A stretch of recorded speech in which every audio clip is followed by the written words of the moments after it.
Hi, Kathy here from kathyskutekreations with week 2. So it is the end of December on Monday, and we're going to continue with Frozen Memories. This is the sheet. You've only got one sheet this time, and here's the stars we're making. I'm going to make 4 each of the different colors here. So it is strictly half square triangles. All right, let's get started. Here's the fabric that we're going to be using. So let's go ahead and we're going to start the half square triangles. So let's go ahead and mark them. Now, if you have some of these teeny weeny little rulers like this, which I've collected them.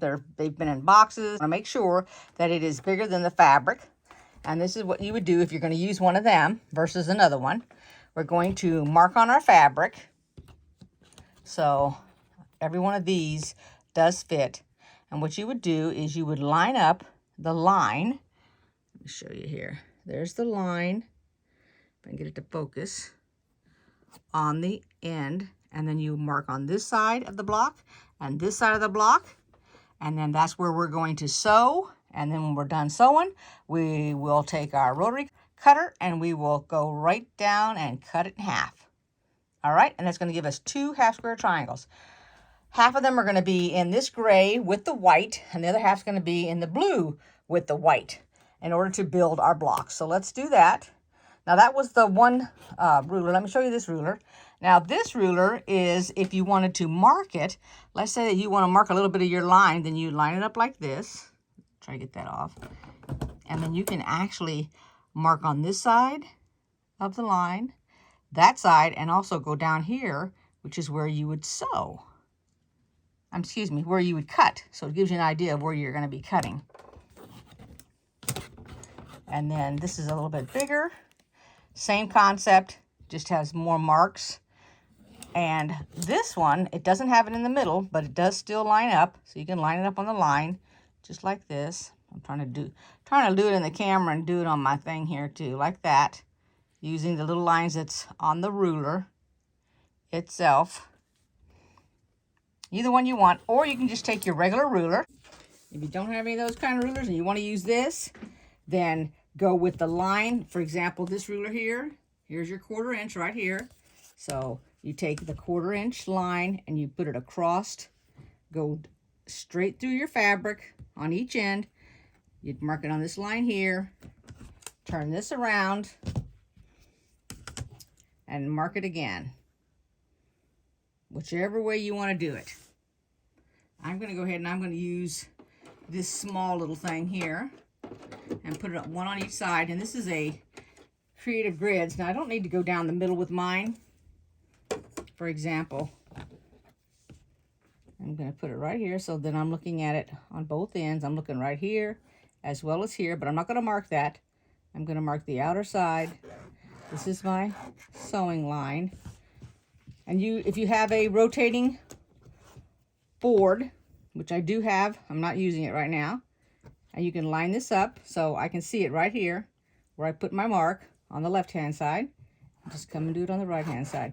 You're going to mark every one of these large blocks, and then we're going to go ahead, we're going to take the white, we're going to put the right sides together. If you need to pin yours, then you can pin it, which I will show you here. Just pin it on one side.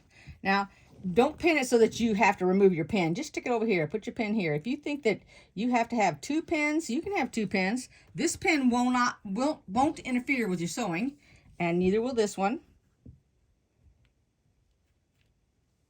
I can get it in there. And then all we got to do is just go down this line, and then we will literally cut it right in half. And then we'll iron them open. We'll set them all aside. We'll go ahead and we'll make them all. We can chain stitch them. And then be ready to build our blocks. Okay, let's go ahead and we're going to begin these. And I'm going to chain stitch them. All my settings are the same thing they were last week.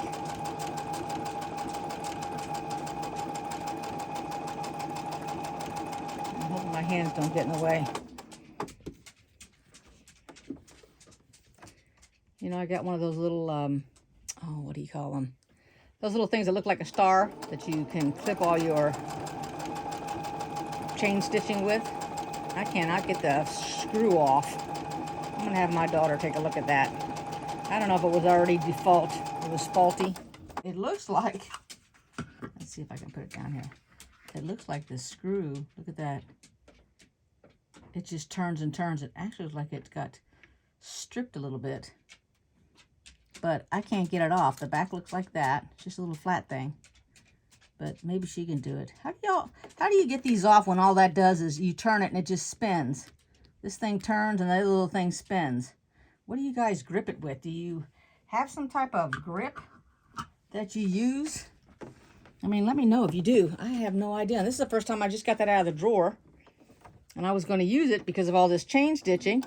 And then I can't get the thing to work because I can't get a blade in there. So I said the heck with it and just snipped them all. Go ahead and chain stitch all of yours, and then we'll flip it over and do the other side, and then we'll cut them all open and then we'll iron them. And while I'm thinking about it, I want to let you know that since I'm using my camera, I can't go in and edit it the way I could before. I can't get for some reason, I cannot get my photos or my videos off of my camera to get on my computer. I think because I've updated my camera that it's not, I don't know if it's the word is compatible, or maybe there's an update on the software in the computer, but I can't get it to download. And I had a thing called, I think it was called, I want to say iShare, but I'm not even sure if that's it. But whatever it is, it won't work. I can't do it.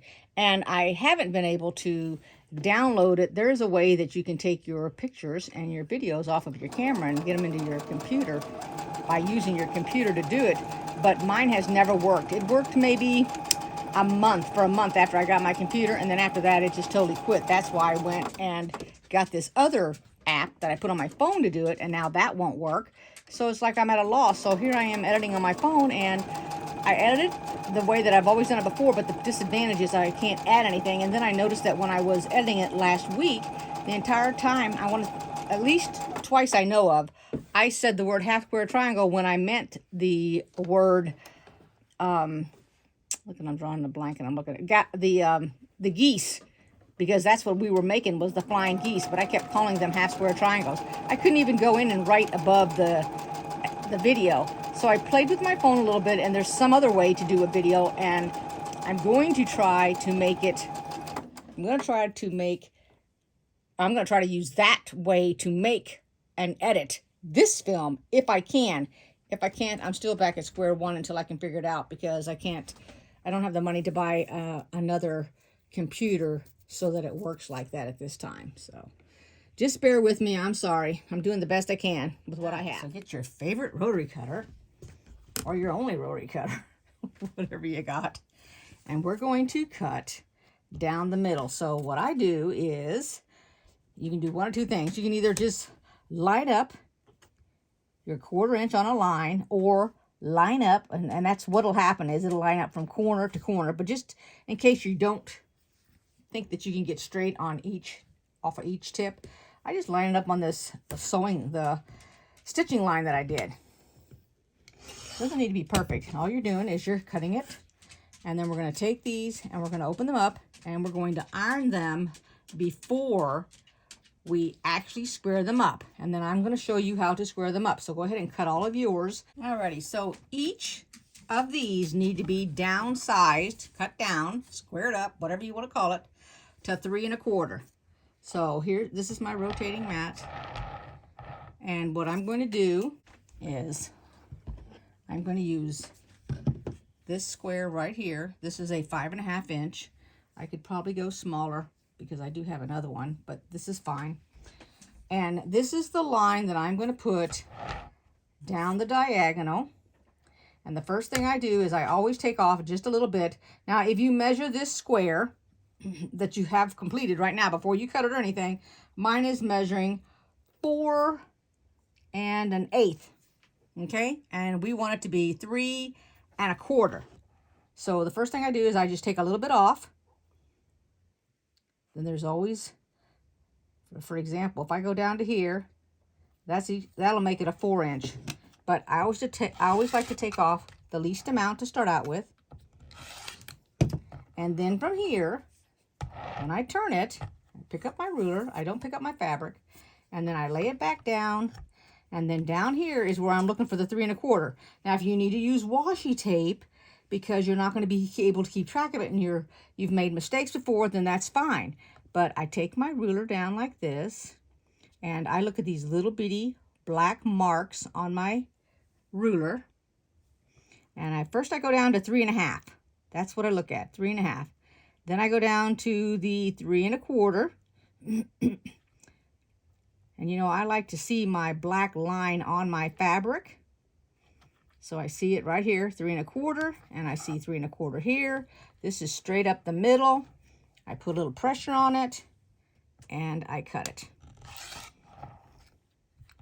Just like this. And then I have my little square, and if you grab your little squares, okay, so I grabbed my little pile of white ones for you, so I can show you a white one here, because it's going to be the same exact size. We want it to be that exact size, and the reason being, this is how we're going to be making our block. This is going to be next to that, like that. Okay, look at that pretty shimmer. Oh my gosh, that is gorgeous in that light. So go ahead and cut all of these down and all the gray and white ones down, and then we'll be back, okay? And just take your time. No big hurry. Okay, I took a break real quick. I take my dogs out and feed them. So I came back upstairs. All right. So this is, I'm laying out the first one. So you want to make sure that your half square triangle, that the dark color, whatever color you're using, if you're using it out of your stash, is headed downwards to the right. And then this one goes downwards to the left. This one goes up, and this one goes to the right. Now we're just going to do each row. So we're just going to sew them together, just like this. You can go down the row if you want, but I normally go across, like I was reading or something. You can pin it or not pin it. It's just going to be up to you. It's your preference.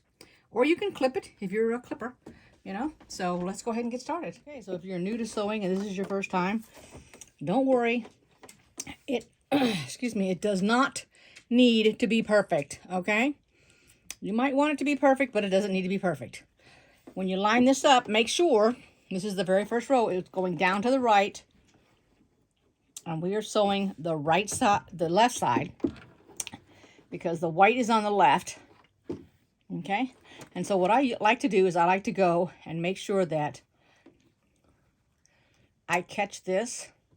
I mean, I don't want to sew like this. To me, that's backwards. So I just flip it. And you can always flip it this way also to avoid this going up. I mean, you can sew it on the right side, the left side. It doesn't make any difference what side you sew it on. I mean, that's going to be your preference how you sew it. Whatever you've learned or whatever you're learning.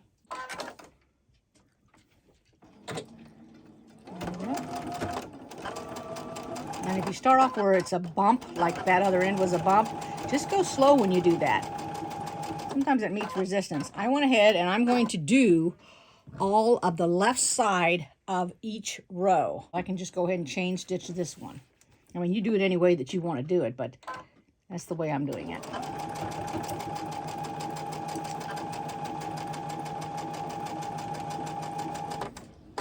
And then this is the third row on that, the middle and the left one.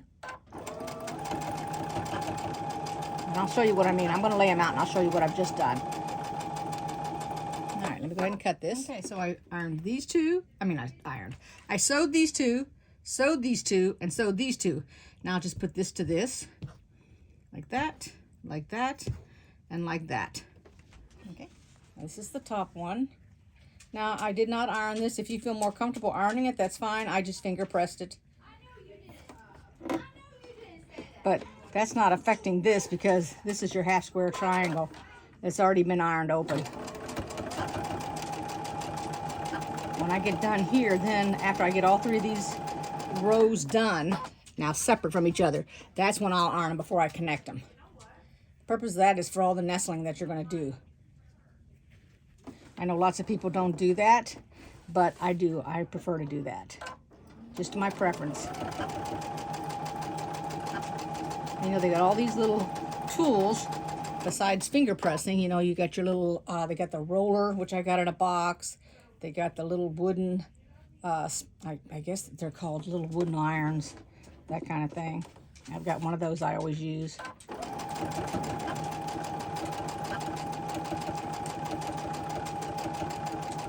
All right, now the rows are done, and let's lay them out. Press them and sew on. This is what it looks like.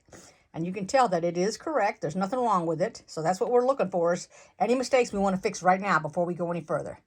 Let's go ahead and iron them. I'll show you how I ironed them. So I ironed this to the right and this to the left, which means this would go inward. Both of these would go in so that they're going to nestle.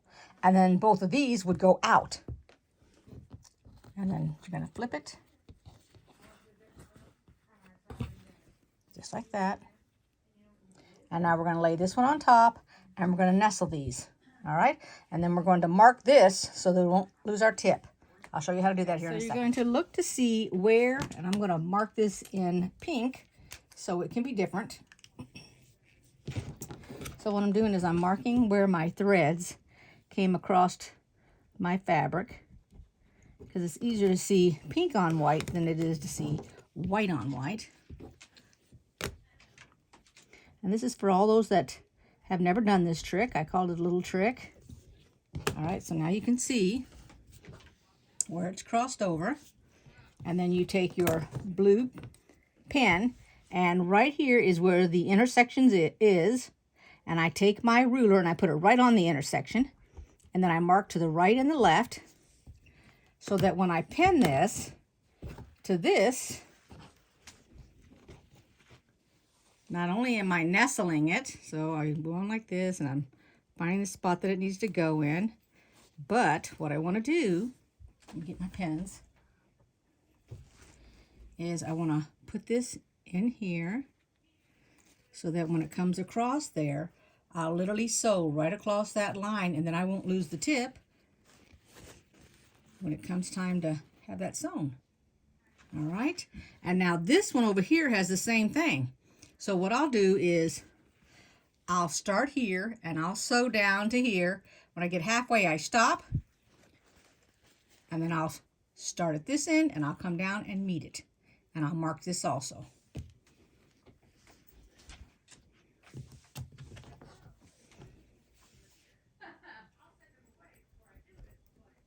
And that's the easiest way to do it. And there's no rhyme or reason to you not being able to flip this over and come back the other direction. But I will nestle this one also. I'll take a look at it, make sure it works. There it is, looks good. And then I'll put my pin in there. All right, there we go. So let's get started sewing. If you feel like you've got a pin here, that's fine. Or use your clips, whatever you want. I went ahead and I've actually put my needle down in my fabric, so it is stuck. It's not going to go anywhere. So I didn't feel like I needed to pin that. And just coming along, then we're going to get up here.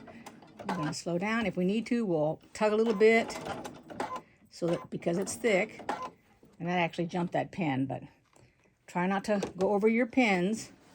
I'm going to come halfway through. I'm going to stop.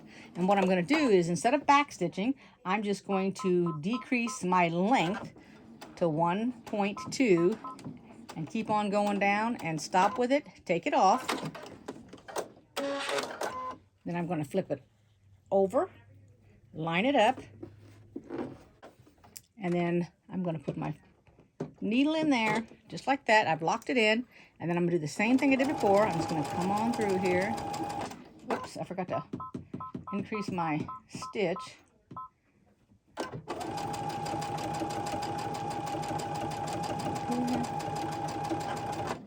And then take this out. And across there, come all the way. And now I'm not going to decrease my stitch or anything. I'm just going to keep coming, which will actually double stitch there, so it's sort of like a lock. And then I'm going to take a look at it. This last row. Keep in mind, it doesn't need to be perfect. You guys know that my stuff's not perfect. Remember the quilt we made that I had to put an ant on it. If you don't, you can go back and take a look at that video. That was one of my Fort Worth fabric studios. Oh my gosh, I couldn't believe I made that mistake either. But I covered it up with an ant, so you can always cover up your mistakes. If you got fabric and you want to recut out, you can do that. But I was out of fabric, so I was ad-libbing.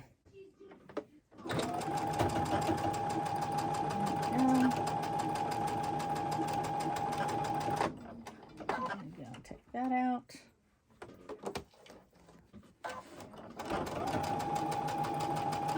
And right over that. There we go. Let's take a look at it. There's a really pretty star. So let's go ahead and just complete them all, and then we'll be finished. All right, just take your time. Okay, this is what you will have when you are totally finished making these blocks. I really enjoyed making these. I think they really look neat. And so I will see you next week, which is actually next year, for week 3. Now I'm going to show you the ironing board that the ironing board cover that I got for Christmas. It's one of 3. I bought 3 on Amazon because I go through them so darn fast, especially when they're white and they're light. I end up like burning and they get brown stuff and everything. But I want you to see this really cute one that I got this time. Isn't that neat looking? I thought that was really fun. Kind of makes you want to do some ironing. But anyway, I always put my my pad up there, the wool pad. So that should protect it for a little bit. But you know, every now and then I gotta, because you can even see where the wool here, where this has gotten darker. And it's always on the corner because this is where I put my fabric. And then I got it on that corner over there also. I very seldom do it right here in the middle, but it ends up being on the corner. I don't know why, but anyway, that's it. Put over here real quick. So I will see you next week for week 3 of Frozen Memories. And I really am liking this fabric, those colors. That white really looks good. So if you want to make a comment, go ahead and make a comment. You can subscribe if you haven't. It doesn't cost you anything. You'll get little notices if you click on that little bell. So every time I put up a video, you'll see it. And I'll see y'all next time. Bye-bye, and thanks for watching. And welcome to everybody that's new.